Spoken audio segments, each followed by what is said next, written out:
লুইয়া প্রভুকে অসংখ্য ধন্যবাদ জানাই, সকলকে জানাই জয় যিশু। আজকে আরেকটি বাক্যের পদ তোমাদের সাথে শেয়ার করছি। হালেলুয়া। আজকে যে বাক্য শেয়ার করছি সেটা হচ্ছে গীত সংহিতা তার 1 অধ্যায় 2 পদ। কিন্তু সদাপ্রভুর ব্যবস্থায় আমোদ করো, তাহার ব্যবস্থা দিবারাত্র ধ্যান করো। হালেলুয়া। এখানে সদাপ্রভুর ব্যবস্থা বলতে আমাদেরকে ঈশ্বর বোঝাচ্ছেন সদাপ্রভুর বাক্য।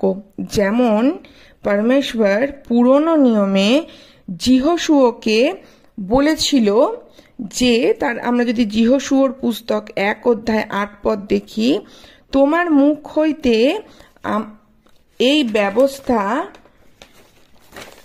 পুস্তক বিচলিত না হোক, তন্মধ্যে যাহা যাহা লিখিত আছে যত্নপূর্বক সেই সকলের অনুযায়ী কর্ম করণার্থে তুমি দিবারাত্র তাহা ধ্যান করো, কেননা তাহা করিলে তোমার শুভগতি হইবে ও তুমি বুদ্ধিপূর্বক চলিবে। আমেন। আবার আমরা যদি হিতোপদেশ তার 3 অধ্যায় 1 পদ দেখি, সেখানে ঈশ্বরের বাক্য আমাদেরকে বলছে, বৎস তুমি আমার ব্যবস্থা ভুলিও না, তোমার চিত্ত আমার আজ্ঞা সকল পালন করুক। হালেলুয়া। এই যে ব্যবস্থা, সদাপ্রভু বারবারই বলছে এই ব্যবস্থা মানে ঈশ্বরের বাক্য। কেন?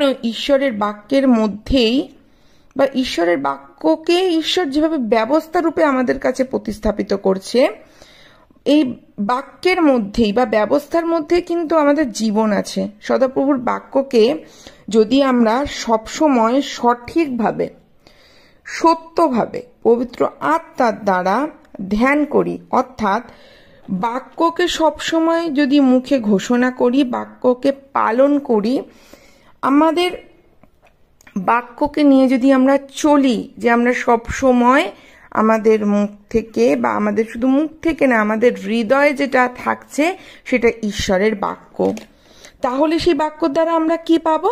যদি আমরা এই বাক্যকে পালন করি, তাহলে সেই বাক্যতেই আমাদের জীবন আছে, ঈশ্বরের বাক্যতেই আমাদের সকলের সুস্থতা আছে, আমাদের সকলের রোগ থেকে মুক্তি আছে, আমাদের সকলের পরিস্থিতির পর্বতকে ওপরানোর ক্ষমতা আছে।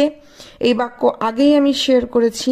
আর এই বাক্যতেই আমাদের সমৃদ্ধি আছে, বাক্যতেই আমাদের সুখ, শান্তি, সমস্ত কিছু, আমাদের এমনকি আয়ুর দীর্ঘতাও আছে।